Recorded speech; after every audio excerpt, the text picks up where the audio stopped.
Welcome to South Beach Sessions. This man here in the cowboy hat. One of the things that I wanted to do with this project in general is talk to the creatives who make the creatives and find out a little more about creativity. So Larry Charles, if you're not familiar necessarily, because this is a behind-the-scenes person, but what he's made, Curb Your Enthusiasm, has directed many episodes. You wrote for Seinfeld, Mad About You, the Borat movies, Religulous. Right. You have worked Entourage, with quite a all few. of the crazies. Yes. All of the creative crazies and some of the best. I didn't even mention Kanye West. I haven't mentioned yet Nic Cage. Bob Dylan. So you gravitate, thank you for being with us. You My gravitate pleasure. toward Thank the eccentrics. That's why I'm here.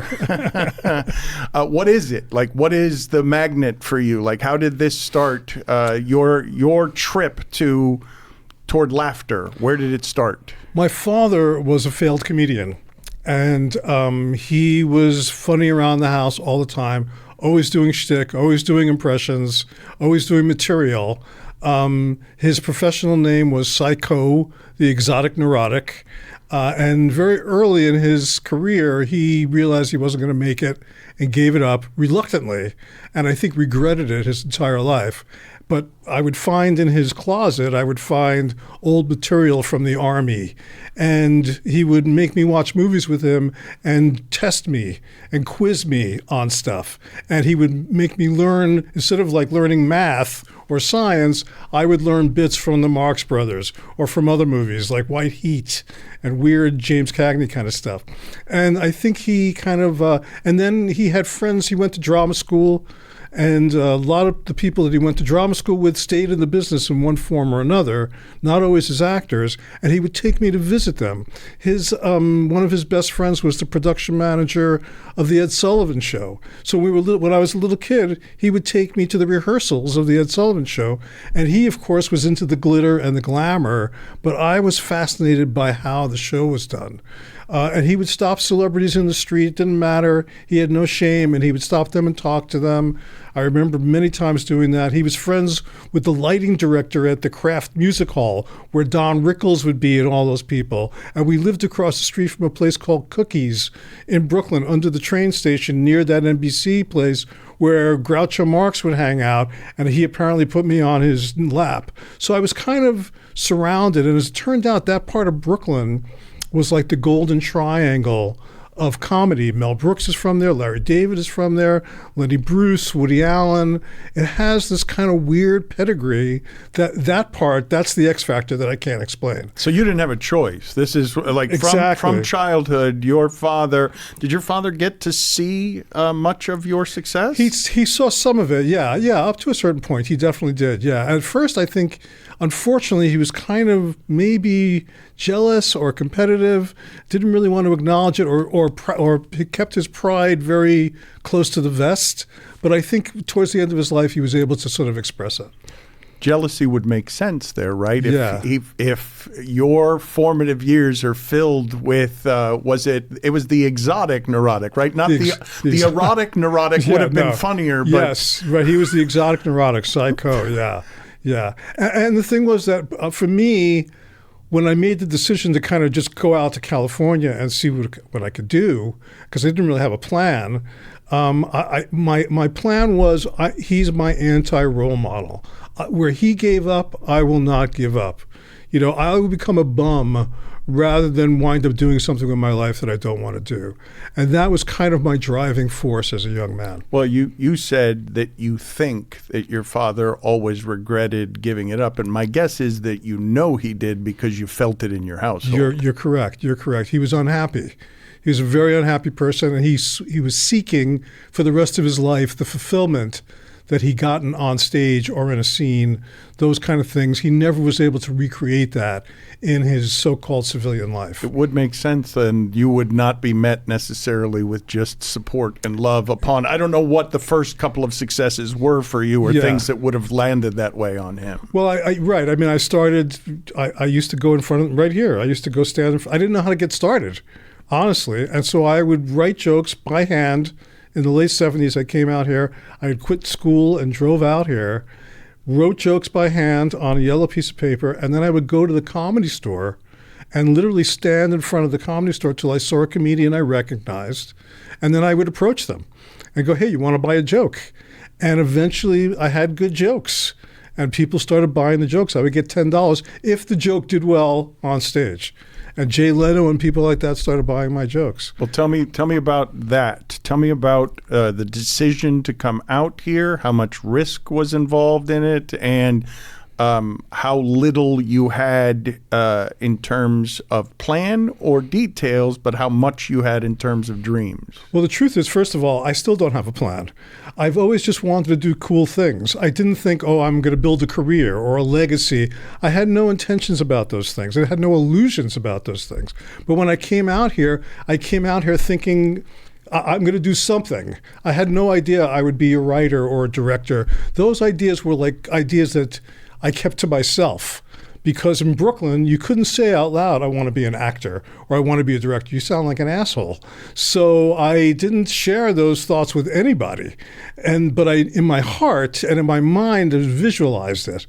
And eventually I went to Rutgers for a year, and then I went to NYU Film School for like one semester. And while I was at film school, which I was amazed I got into, but once I was in, I realized I'm past school already. I don't want to be in school anymore.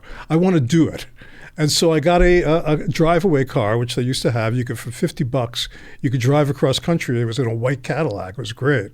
And I drove with a friend of mine and his girlfriend, who eventually became my girlfriend, who eventually became my wife and the mother of my children.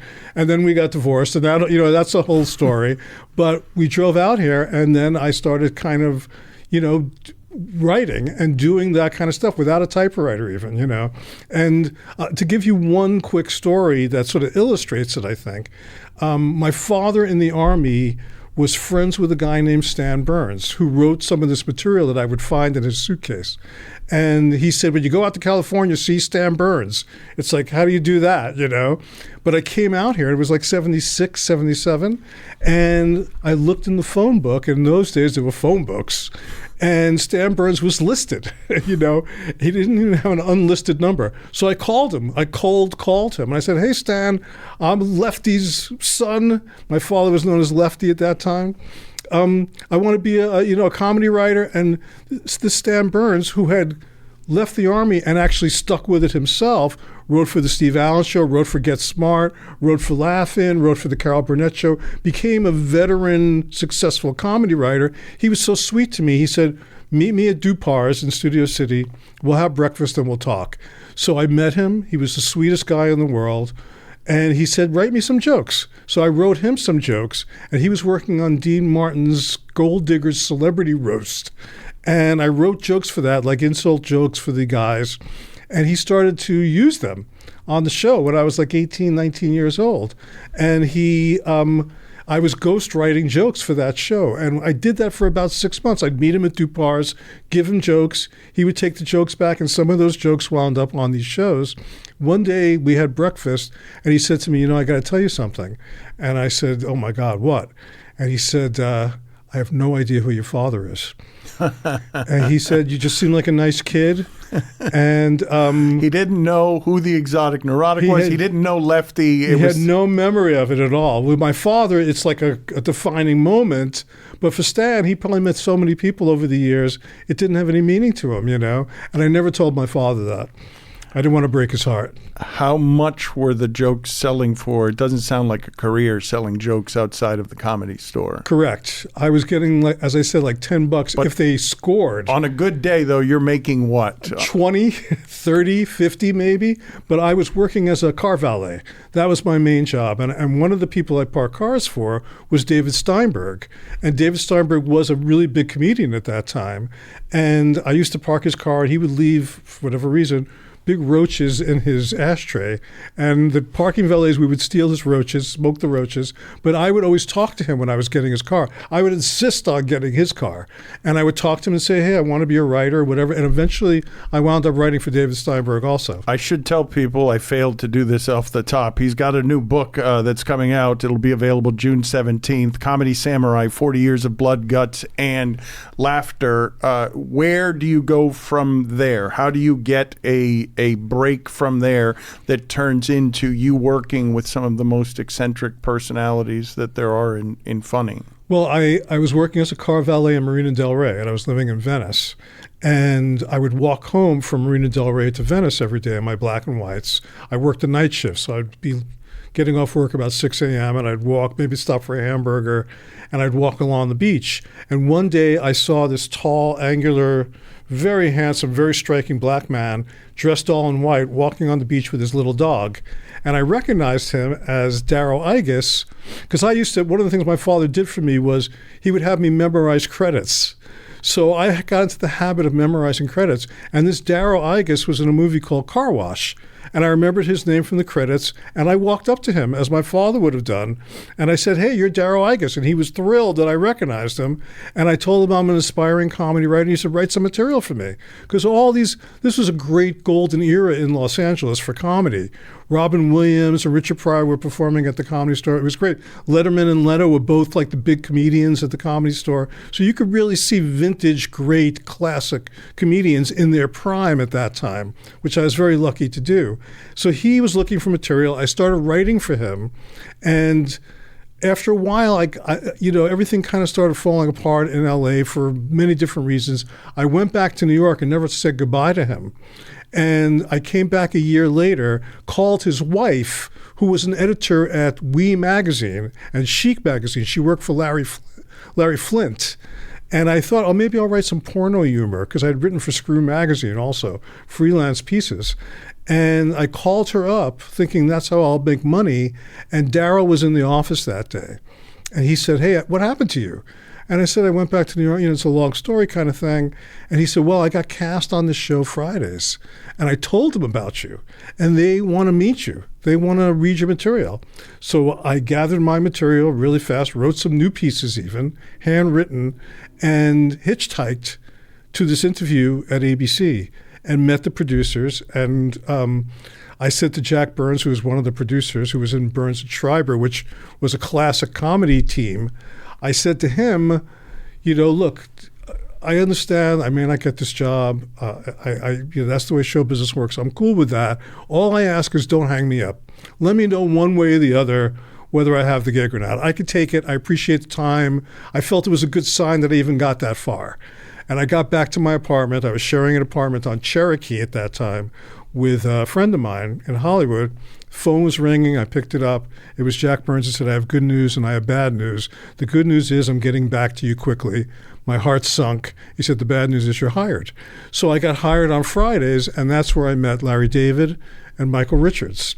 And Larry David became my mentor almost immediately, and he's from that neighborhood. Hitchhike, you were broke? Had no money. Yeah, like the kind of cash you'd make for parking cars or selling a couple of jokes. I could not afford a car. Your dad, some of the other things he foisted on you that would have been unusual, what are some of the others that would be the things that are making you not really have a choice? You're going to go to where the laughter is. Well, he was I swore to myself, and I get into this in the book, because the book starts really with me. I originally wrote a 1,000-page book that has my entire childhood, and they just said you can't put out a 1,000-page book. So rather than trying to cut it or somehow abridge it, I decided, okay, I'll make it into 2 books. And so the first book, it starts with my career, basically on Fridays, and goes to the present.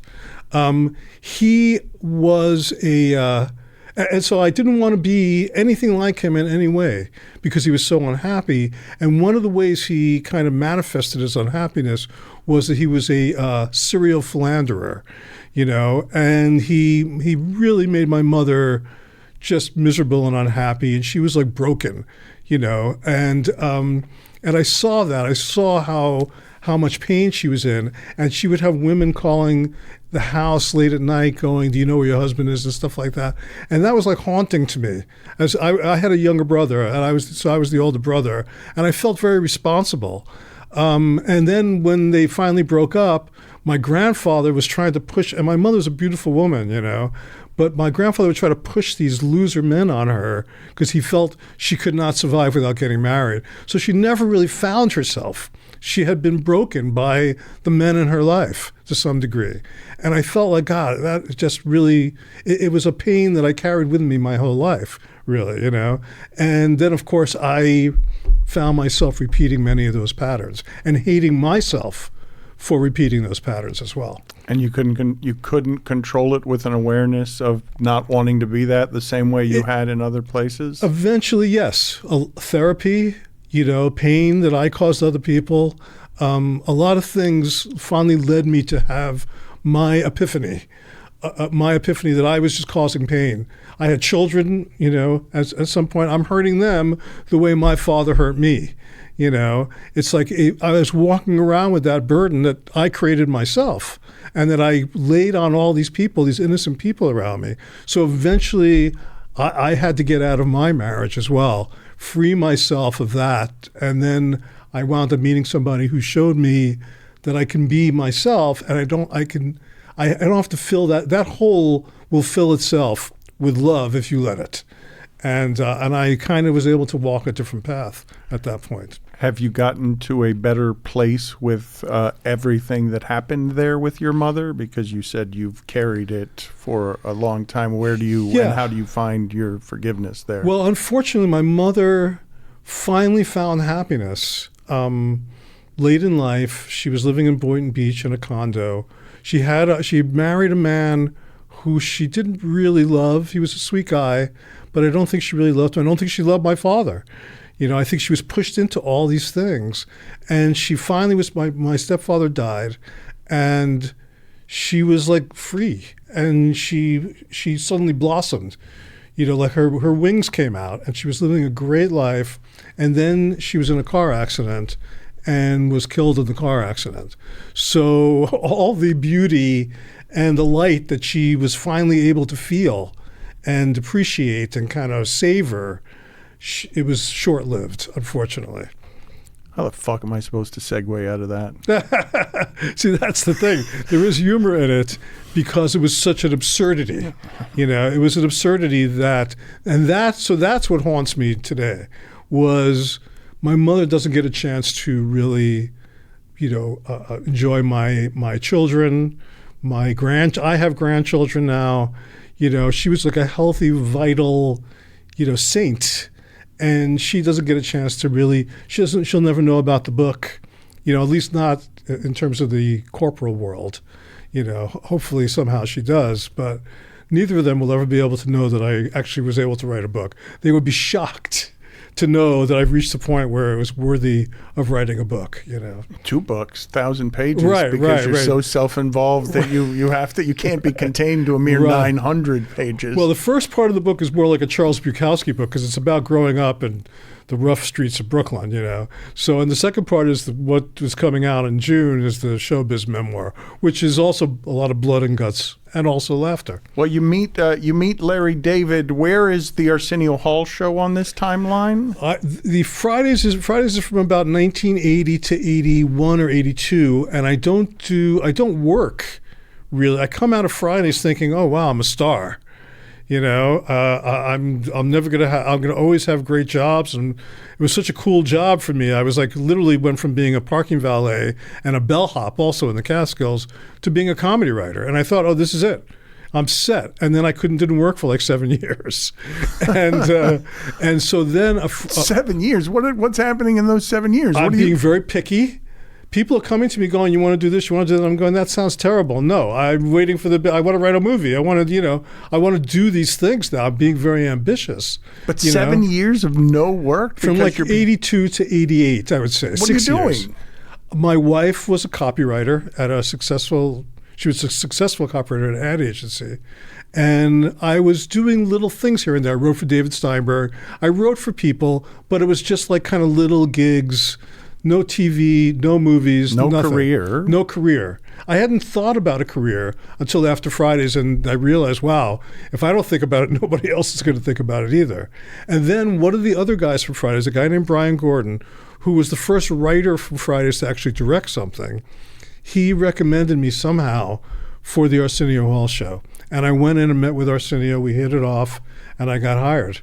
And I worked for him. That's like 88, 89. But that was or wasn't fun? Because it looked fun on television, but it also would have been pressurized because the show was great. The show was really fun. The musical guests, the action, the energy of that show was unsurpassed. But writing jokes for Arsenio, I was like writing edgy, controversial material. And because he was a black host of a TV show, that was enough for him in those days before the internet. He would get reams, stacks, rooms full of hate mail just for being a black person on TV. If a white woman came on the show and he shook her hand, the switchboard would light up. So he couldn't do, after a while, the controversial material. So he had to stay safe. I couldn't write those kind of jokes. So I worked for him, and we were friends. And he would come into my office and say, I love this material, but I can't do it, And after a year, he fired me. And in fact, the day before I got fired, I was feeling like, because I knew my contract was coming up, and I went out, it was at Paramount, and I stood outside of Paramount and I was smoking a cigarette and just kind of hanging out, I had a baby, I didn't know what to do. And I had heard that Jack Nicholson was on the lot. He was editing The Two Jakes, which had directed. And I was like, geez, what am I going to do in my life? My life is over. This is it. I had this shot and I blew it. And suddenly I saw him in his Mercedes with the Laker cap, kind of sauntering along. And as he came past me, he's wearing his sunglasses. As he comes past me, I look at him, I'm wearing my sunglasses. And we look at each other and we both crack up. We both start laughing. And he goes, yeah, it's funny. And he just keeps going. And I kind of interpreted that as a sign, like it's a game. This is a game, and it's an absurdity not to be taken so seriously.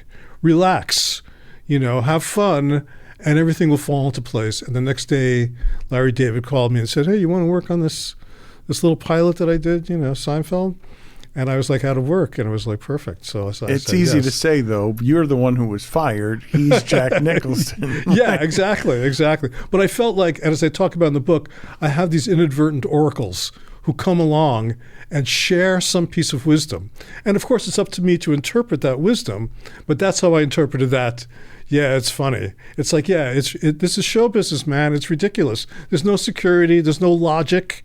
It's random to a large degree. What is talent? What is good? What is bad?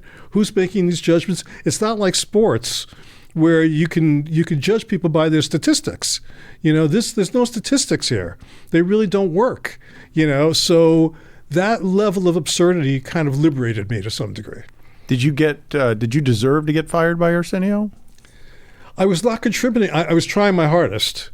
And like I said, we remain friends to this day. But you were trying to write edgy jokes for a show that was ahead of its time. He could not risk his life enough. We used to have metal detectors in the audience because people would come into the audience with weapons, So he didn't want to take that kind of risk. And he was flying high at that time. Why take the risk? So I understood completely. And if I could have written what he wanted, I would have done it. I just couldn't seem to be able to do it. I could not do it. I saw Seinfeld comedians in cars. He was talking outside with Gary Shandling, and it was a moment that stuck with me because they both made it look very easy, but neither of those things were easy, and they were totally consuming. So what were the early years of Seinfeld like? It was great in a lot of ways, but it was also a challenge. The early years of Seinfeld were Larry, first of all, he tried to hire me right from the beginning, and Castle Rock and NBC said, no, you can't hire this guy because he's never done a sitcom before, and you've never done a sitcom before. So we had to wait. They did a pilot, then they did 4 episodes, then it finally got picked up for 13.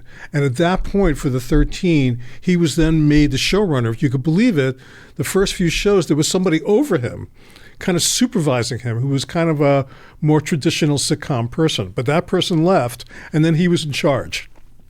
And that's when he hired me. So it was really, at first, just the 3 of us, and Jerry, Larry, and myself. There was a guy named Matt who also wrote for a short time, sweetest person in the world, too sweet to write for a show like Seinfeld. He could not get in touch with his inner prick. Am I allowed to curse? Yes, of course. Yes. He was not able Let to your inner prick fly, sir. Yes, he could not get in touch with his inner prick. He was more a traditional sitcom writer, and he could not write the darkness that was required to do a Seinfeld. No problem for you, by the way. No, I was very in touch with it. Far too in touch with it, maybe. But the show was, what was it? We didn't know what it was. But Larry said to me, come on, do the show. We'll do 13 episodes. We'll make a little money, because he'd also been in and out of work and not really done anything of note. He worked on Saturday Night Live for a season as a writer and didn't get any sketches on, which is part of the lore of Larry David. And he said, come on the show, we'll make a little money, the show will get canceled, then we'll move on. That was the mandate. That was the mission statement. And because of that, again, talk about liberation, we all felt, let's just do what we think is funny. And that's what we did. We hit a lot of walls, NBC, Castle Rock. They didn't know what the hell this was. Larry was writing episodes about people waiting for a table at a Chinese restaurant, no plots, and they were like, you need plot, you need story, you need 3 acts, you need like people hugging at the end and a moral, and we were not doing any of those things. And we were on Wednesday nights. In fact, our first episode was preempted by the Gulf War. So we thought, well, that's a bad sign.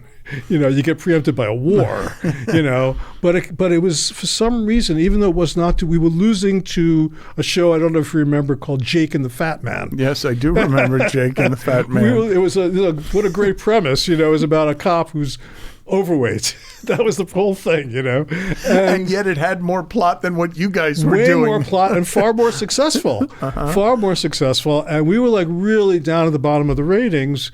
But NBC didn't have anything better to replace it with. And they liked what they were seeing in terms of the demographic. Like there were people watching our show that didn't normally watch TV and didn't normally watch other kinds of shows. So they kept with it.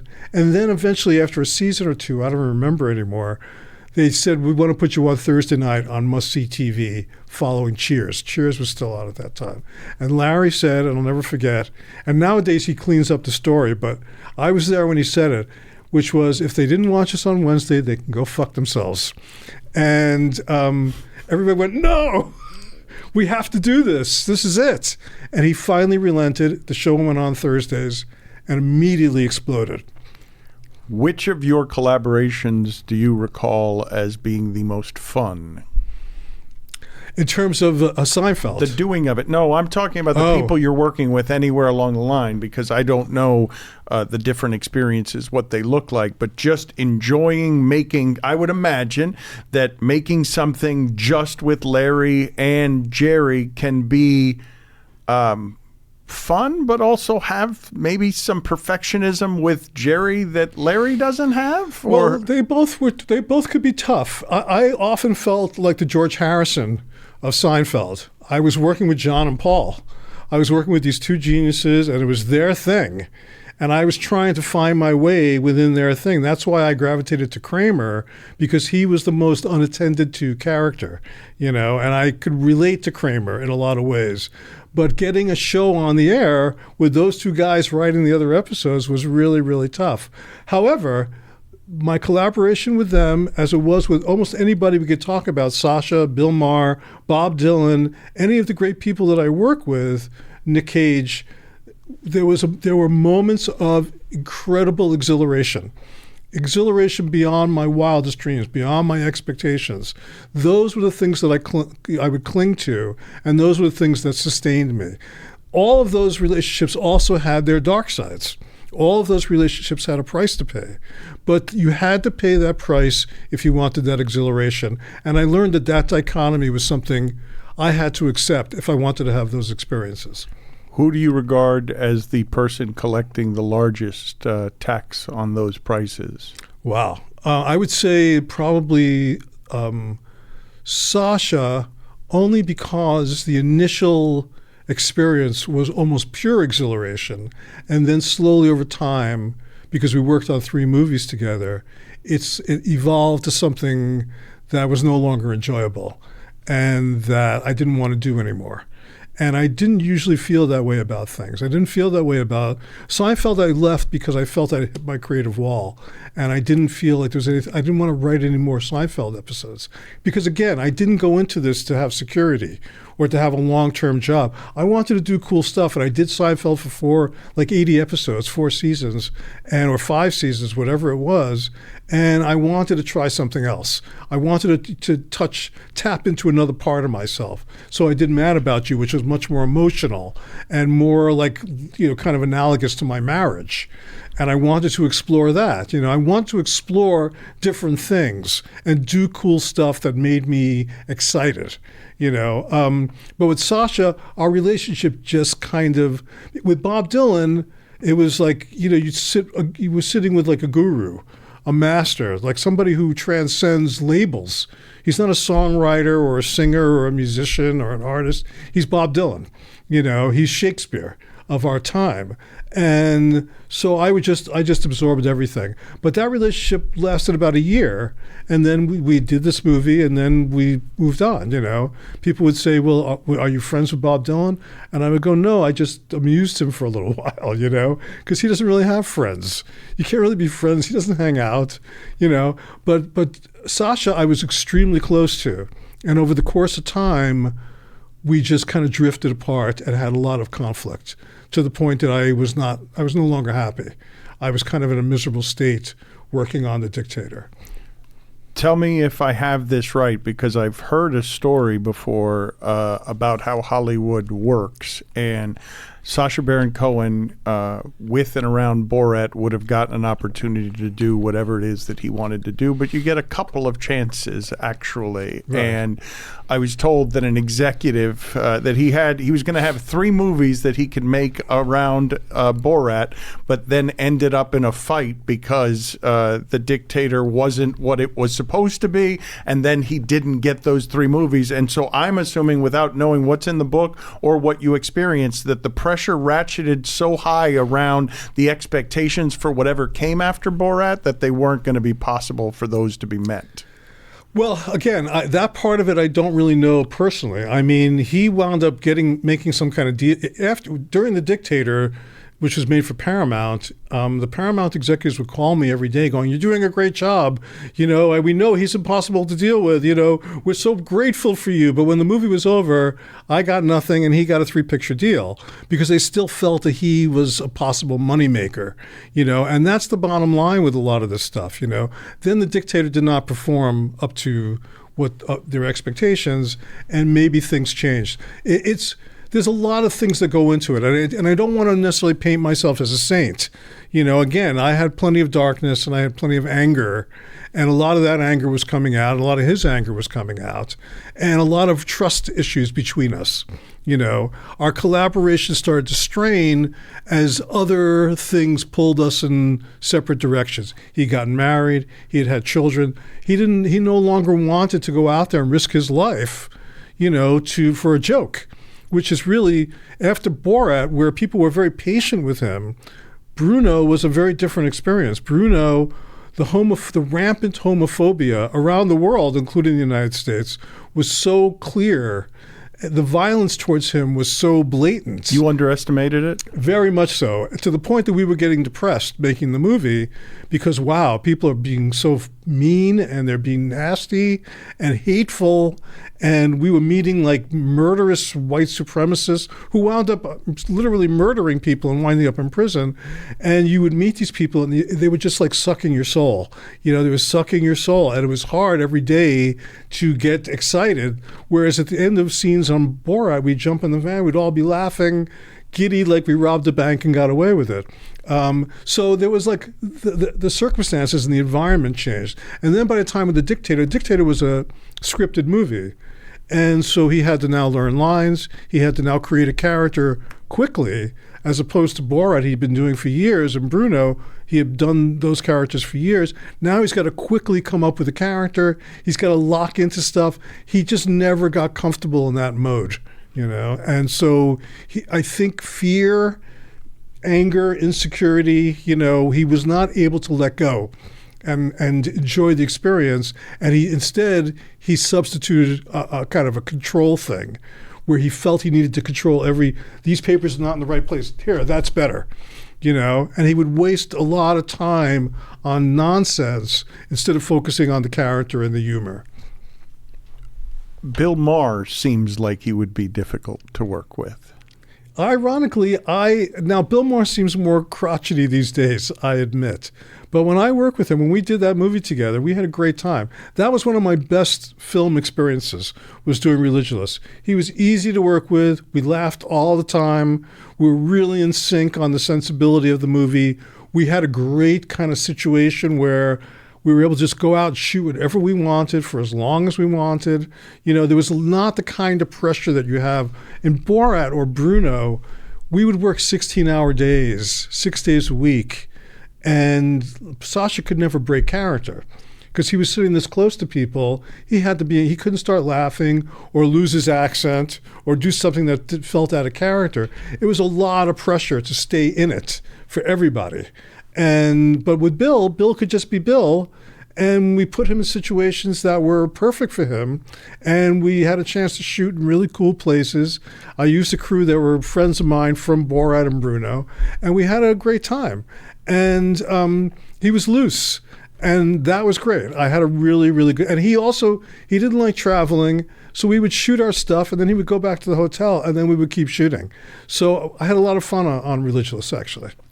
Borat was more fun or more pressure? Or did the pressure just escalate and then the fun, in the doing of all of it, right? It just became less and less fun? Started as fun and then the pressure of it became too much and then everything blows apart. Borat was more fun. Borat was more fun because the character, it was easier for people to be patient with Borat.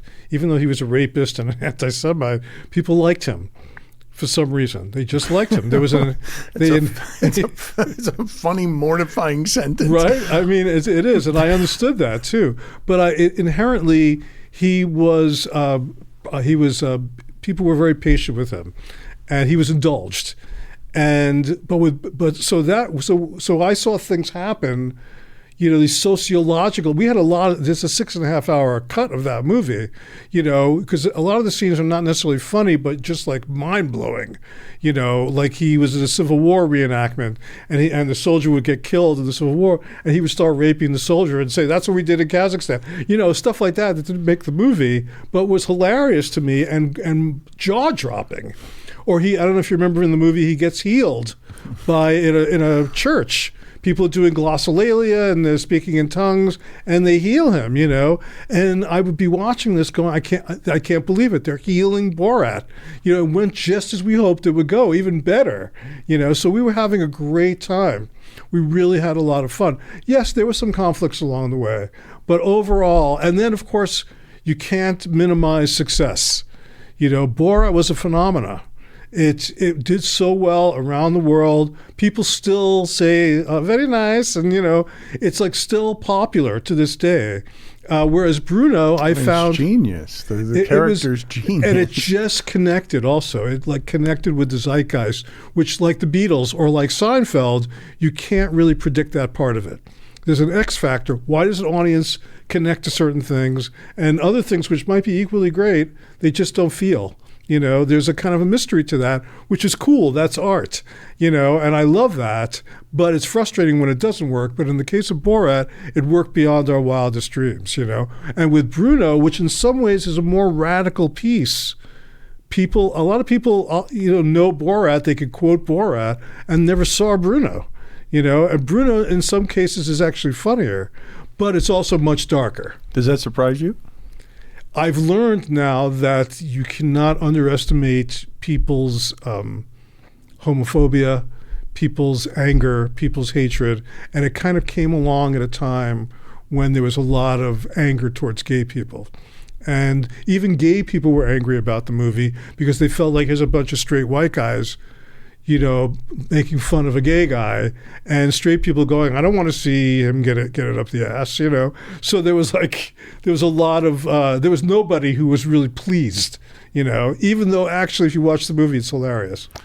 I would imagine, let me not speak for you here, but your experiences with underestimating homophobia on Bruno, underestimating racism on Arsenio, are you someone who's surprised by the state of division in America right now, having seen that? Or did you get a glimpse and you're like, yes, of course, this is what it is? Well, as I told you before we started, I grew up in Trump Village. So I've been aware of Trump since I was a little kid, and his father too, who was really kind of like Satan. If you ever saw a picture of his father, like someday Google a picture of his father looks like Satan from a movie, just like an evil. You could just feel the evil kind of exuding from him. So I think Gavin Newsom looks a little bit like that. Maybe, yes, he does. He's got a kind of a twinkle in his eye that seems wrong.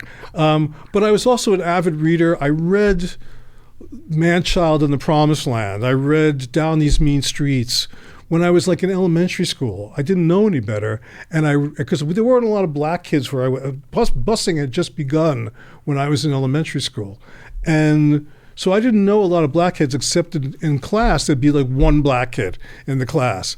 But reading these books, I started to get a sense of like, wow, there's this incredible division in society. I didn't understand it, but I knew that it existed. So I've been watching that my entire life get better, get worse, get more extreme this way, get more extreme that way, with some hope that things were moving in the right direction. And now feeling like, wow, they're moving in such a wrong direction that I don't know if we could pull out of it. One of the things that I have in Miami that leaves me alone in my community, when you say, because I didn't grow up in a diverse environment either. I had a lot of Hispanics, but not a lot of other ethnicities. It was actually the University of Miami football team of the late 80s and 90s and being on campus at that time that sort of introduced me to an entirely different way of thinking. But I think in a lot of these instances, when you're a white man running Arsenio's show, you're not giving a lot of thought to what kind of this opportunity this is as a first for Yes. Arsenio, and how much pressure there would be on that Yes. to not tell your jokes that are good enough to make the show really different. I did get that. I was one of the things that I was really happy to have worked on Arsenio on that sociological level, because I was the minority on that show. White people were the minority on that show, and it's good to put yourself in that position sometimes. I did a show called Larry Charles' Dangerous World of Comedy on Netflix, where I went to Nigeria, and I went to Liberia, and I went to Somalia. That sounds, by the way, like a terrible idea. I'm just, Well, my family thought so, too. To try to find the funny amid like real legitimate danger. Yes, and I found it. There were always comedians in all these countries. There were always comedians. Sometimes they were assassinated afterwards. Some comedians were assassinated before or arrested. But there were always comedians in all these places. But I'd walk down the street in Lagos, and I was literally the only white person in the crowded streets. And it's like interesting experience to have that shoe on the other foot. And on Arsenio, because most of the staff was black, you would see, we tend to look at it like a block, but it's not a block at all. There's so many different subtle nuances to the black community, from education, from regionalism, all these different things went into play amongst black people on that show. It meant something different to be from the South than to be from the North, to go to this college rather than that college. Even skin tones were judged by different people. And it was interesting to me to learn that there was nuance to that community, that we tend to go, oh, black people, and generalize about them when that's really incorrect. Two things that you have spent time on with eccentrics who people want to know more about. Have your projects, your documentary with Larry David and the work that you did with Kanye West, are people going to be able to see those things? The Kanye West thing, somebody, I put it on like my Vimeo account to sort of have it there. It was safe, and somebody was able to rip it and show it. And there's a comedian who's in the show named Wyatt, really great guy, and he was showing it in Brooklyn for a while, like at his comedy show. Wyatt Cenac, exactly. And he's one of the co-stars. and he would show it with some commentary. So I think I'm going to put it on my YouTube channel at some point. It is something you can see eventually. The Larry David thing's a little trickier. There's more legal ramifications to it. I can't just show it. Hopefully someday I'll be able to show it. There's also like longer cuts of Borat. There's a much longer cut of the Bob Dylan movie that I made that I would love to have come out. One of the things that kind of is emblematic of my career is I have not had final cut on most things.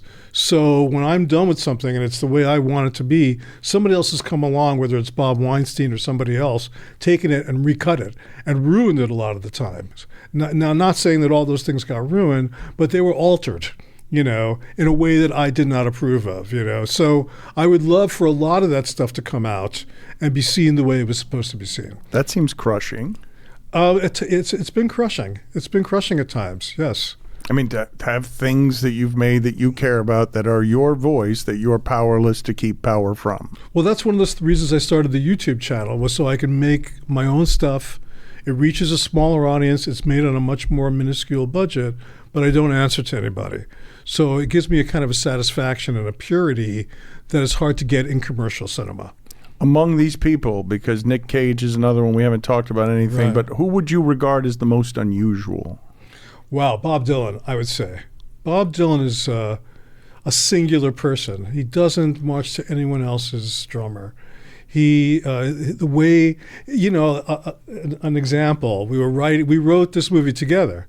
I sat in a room like this, smaller, like a cubicle, and he would chain smoke all day and like 12 hours, and we would write this what eventually became that movie. And one day he had a line, "I'm not a pig without a wig." And I was like, I reached the point where I felt I could be honest with him. And I said, Bob, I have to say, no one's going to understand that line. That is a crazy line. No one's going to understand it. And he said, what's so bad about being misunderstood? And I was like, phew, wow, he could say that. He's been understood. He's done that. He's interested now in the process of how people misunderstand things. So he just saw things, or people would say to him, well, what were you thinking when you played electric guitar at the Newport Jazz Festival? He's like, what were you thinking? And so he was always keeping everybody on their toes without even trying. He just had a different point of view. And he and Larry David, I compare to each other quite a bit, because they're the kind of guys, and who knows, maybe they're on the spectrum and they haven't been diagnosed, but they're the kind of guys that if they were at a bus stop, they'd be doing exactly the same thing that they're doing now. Well, what is it about you, though? Because the people in sports that I've gravitated toward, Ricky Williams, Ricky John Williams. Amici, Terrell Owens, I gravitate toward the eccentrics. I Yes. really like people who are shaking the establishment. You do too, obviously. This is an incredible collection of weirdos Yes, you've it is. assembled. Like some Yeah. all-time Hall of Fame weirdos. Yeah. And the creativity is there as well, because Yes. they're counterculture. What's happening there? Why are you a magnet toward these things? Well, again, I go back to Brooklyn. I grew up in Trump Village, which was all these kids moved in at the same time in 1964. And so it was a demographic explosion. And amongst those kids, there were a lot of madmen and geniuses. And some of them were scary and some of them were really cool. But if I wanted to go downstairs and play basketball or, do something in the park, I would have to interact with these people, often older boys who were really rough. It was like Lord of the Flies to a large degree. And learning how to navigate those kids and survive, not get my ass kicked, but survive and even be respected. I think that I learned how to interact. It interested me in interacting with the offbeat, And then the things that I read, the movies that I liked, were always about outsiders and always about strange people. My father was an eccentric guy, and I think and maybe I've never even thought about this before, but maybe like trying to recreate a whole relationship with the one that I didn't have with my father, with these other people, maybe that, because they were all older men to a large degree too. Larry David, Bob Dylan, Michael Richards, these were all guys who were older than me, and took me in as a mentor that mentored me inadvertently quite often. Well, this one's interesting because if you're doing something there that you haven't thought about with your parents, I don't know the answer to the question I'm about to ask you. How many of these people would you say are happy? None. None. So you are doing that with your father. Yeah. They're all, I mean, Bob Dylan, who might be the most brilliant, also might be the most unhappy. You know, he never, but I think what's important is he's okay with it, it seemed to me. He learned to navigate it. He learned to balance it. He learned to let go of it. You know, he learned to let go of the things that were plaguing him and just be and not worry about it. And my father totally did not trust his instincts. He wanted to be a comedian. He wanted to be an actor. He wanted to be in show business so badly, and he went against that and dropped it and left it behind and never went back to it. Bob Dylan didn't do that. And there would have been, and Larry David even more so, had so many opportunities to quit because he was failing miserably, you know. And also, these are guys who are not from, as many people today are, they're not from extraordinary parents. They're from very mundane people. Where do they come from, these savants that sort of suddenly kind of emerge? It's very interesting to me as a process also. When you meet Bob Dylan's parents or you meet Larry David's parents, they are completely plain people. You know, just regular people, appliance salesmen and haberdashers and people like that. So they don't come from any kind of, or Mel Brooks too, you know, all these people come from very, very regular people. And where does this genius, even their brothers are not geniuses the way they are. You know, their brothers are regular people, but they somehow exploded out of these family units. And people would say to me also, I can't believe you're the child of your parents, you know. So there's something to that kind of explosion that drags you out that I think can't be fully explained. You know, it's kind of, again, part of this mystery.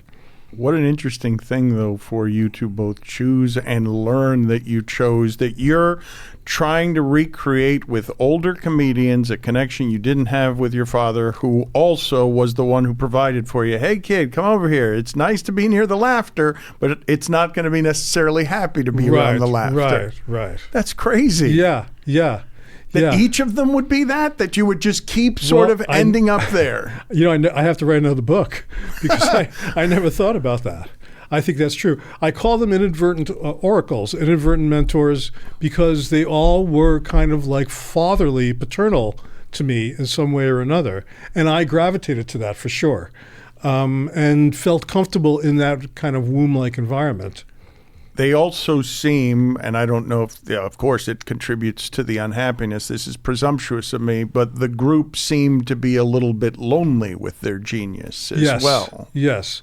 Well, Larry David has evolved in many good ways to be a more generous soul than he maybe started out to be. You know, at a certain point, he would get angry with people when people would go, "Are you happy now? You're happy now?" When Seinfeld was a success, people were constantly bugging him about that. And he'd go, "No, I'm not happy now. You know, I'm not any happier than I was before." You know what I mean? But he is now, I believe.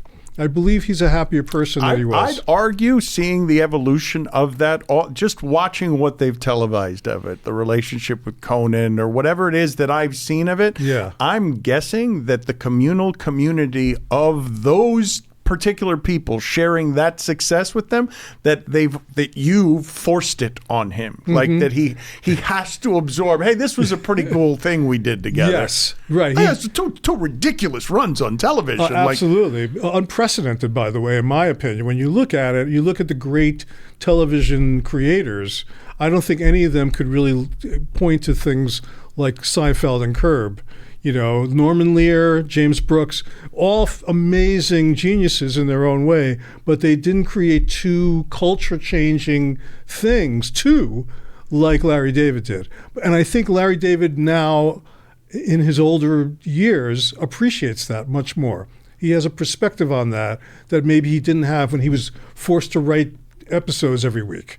You know, he's loose now. He's loosened up a little bit. Oh, but I mean, what kind of I mean, I'm not even going to call it a purgatory. I'm saying, what kind of hell would it be to have that kind of success around the specifics of laughter and not learn at any point while you're living to enjoy it? Yes. Well, for a long time, I would say he didn't.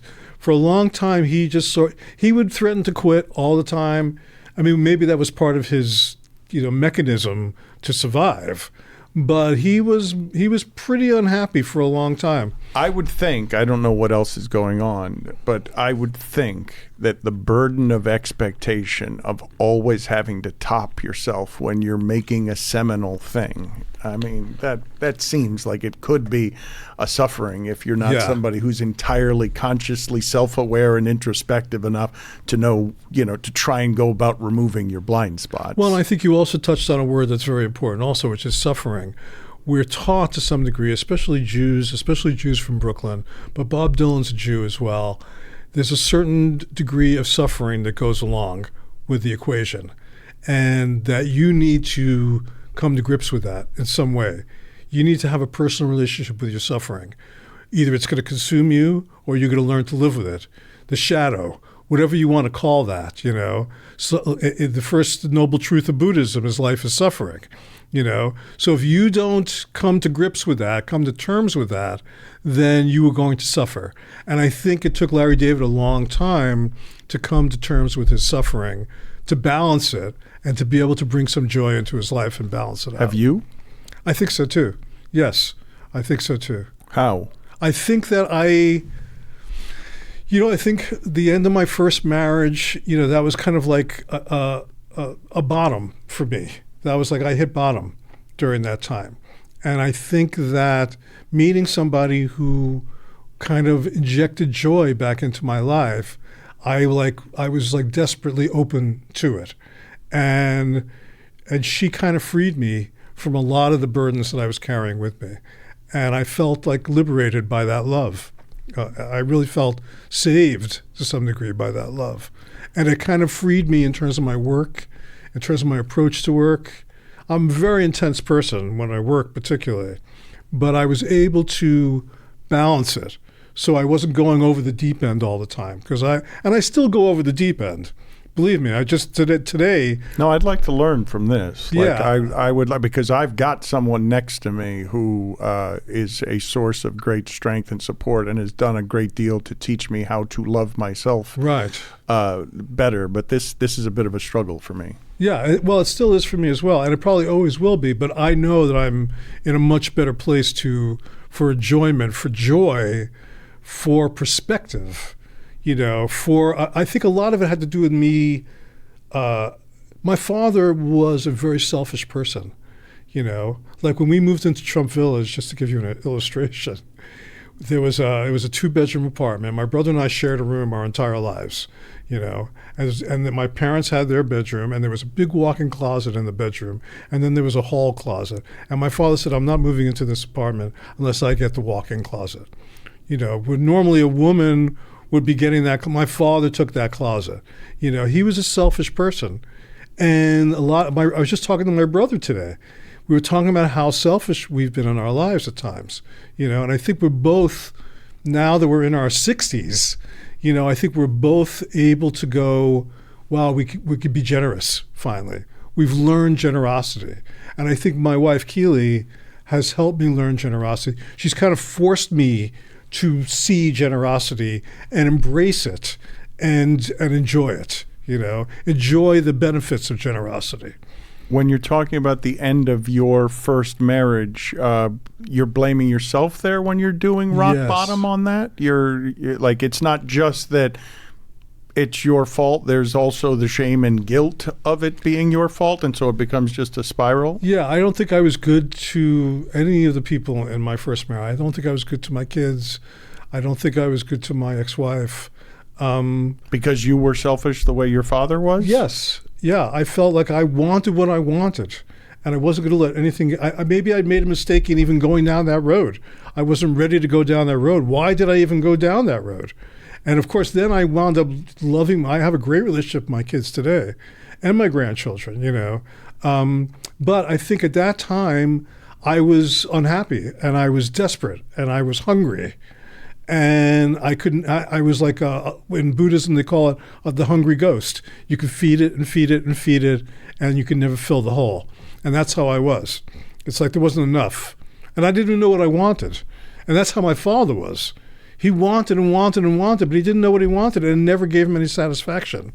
And I think that's how I was too. And I couldn't believe how much I wound up being like my father. That one's a mind fuck, right? Yeah. Like when I see, God, this happened to me the other day. I'm throwing blueberries in a smoothie, and my wife ever so gently is telling me to wash them. And then for some reason, I've just got some aversion to learning there that's just ugly. And when I see my father in the mirror on that one, because I see it in childhood, I'm like, how the fuck did that happen? Yeah. How did that one escape my attention? There's a genetic thing going on that we don't get, and you can have therapy. I had a great therapist for many years. He was amazing. And in fact, the day that I'd finally gotten the courage, because I was a coward also, an emotional coward. And the day that I'd finally gotten the courage to go see my wife and say, it's over, I was going to see my therapist first to kind of almost rehearse. And I went to see him. It was a Monday night in Santa Monica. And I went to the door, and I went to open the door, and the door was locked. And I was like, wow, that's weird. Maybe am I in the right place? And I was like, no, the door is locked. I knocked. There was no answer. And then there was a message on my phone. And I listened to the message. It was my psychiatrist. And he was Italian. And he was like, Laddie, I'm sorry to tell you that I was diagnosed with terminal cancer today. And I've had to close down the practice, and I can't come back ever again. And I wish you the best of luck, And again, the absurdity of that and the tragedy of that. Right. And I was left on my own to do this. And, I had to finally screw up the courage to have this talk with my wife, with my kids, and in hearing that, it was a very Tony Soprano kind of life I was living, where I could have just continued to do what I was doing, because Tony Soprano was a miserable guy also. He was an unhappy person. And he was like, a kind of a, such a symbolic person at that time. And I felt like, well, I could have a Tony Soprano life, but that's not what I want. I don't want it to just go to black at the end. I want something more, and that was my selfishness, was in wanting happiness in some way, in some form, some temporal version of it, to taste it, to feel emotional satisfaction. Roughly what age does that arrive? Late 40s. A lot of people go straight to the grave without ever getting there, right? Without ever examining any of it, seeing any of it, and they just, they never see it. I would say that's my dad. My dad lived to 91, and I don't think he got married a second time and was equally unhappy the second time he got married, and I don't think he had the energy to make a change again, And so you then go and you feel rescued? You feel saved by a woman's love? I did. Yes, I really did. I felt like I had somebody, and my first wife was great in many ways, and I'm not at all criticizing her. I think we had just kind of reached the point where we were no longer connected. It was like a business. I used to say, and I think I say it in the book, my life was perfect except that I was in it. I lived in Bel Air. I was making a lot of money at that time. My kids all went to the best schools. We had friends. We had social life. We had all those kind of things. And I was miserable, And I finally met somebody who had my back, didn't care about anything except me, and us. And I was very humbled by that, I think. What is the work that you consider the most fulfilling? Well, I could look at this commercial work that's really dealt with in the book, and I know that I'm proud of almost everything that I talk about in the book. All of those things have had some impact, which is something I'm always looking for.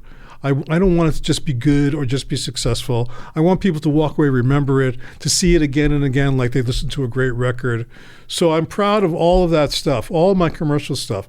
But the thing that kind of gives me great pleasure these days is doing shows that I make up myself for this YouTube channel, where I'm just like on my own. I have an editor, and I use my own money, and I don't get notes, and I don't have to run it by anybody. And I think it's, something that's a good idea. Doesn't reach as many people, but it's out there. It's made. And that's the coup for me. It's like I've actually made things that I wanted to make the way I wanted to make them. Finally. Art for art's sake. Exactly. Right? And exactly. It's not about commercial. There's a lesson in there in terms of the superficiality of success or what might look like happiness to others versus you're making what you want, when you want, how you want now. Still lessons to be learned. One of those things is the book we're talking about, and June 17th is when it's available. Comedy Samurai, 40 Years of Blood, Guts, and Laughter. Larry, a pleasure. It's been a pleasure to watch your work, my friend. sir. My brother's name is Dan, by the way. Okay, well, there you go. Yeah. That doesn't mean anything to me, Larry. There's it nothing means something to me. But I'm very happy to meet you. Likewise. And Thank I feel you. like I just ruined everything we just did because of that as my punctuation, by insulting you, by not caring you have that to your go for brother's it. name is Dan. You have to go for it. Well, because you're also right in a way. It doesn't matter. I mean, I wanted to share that with you, and so I shared Well, it. you wanted to share it, and then I just rejected You it. shit on it. I Yeah, you totally did. just You ruined did. everything Yeah, at the yeah. end. Well, It was intimate. It was vulnerable. It was a lovely conversation. And I'm like, I don't care about your fucking You brother, can Dan. cut it out. No, leave it in. I insist you leave it in. The more awkward, the better. Good. I think you're right. More awkward makes sense. All right, I'm talking to Borat. I'm talking to the guy who made Awkward Borat. is great. Awkward's good. That Awkward's works. good. Yes, there's a truth in awkwardness. Thank you, sir. My pleasure. Thank you.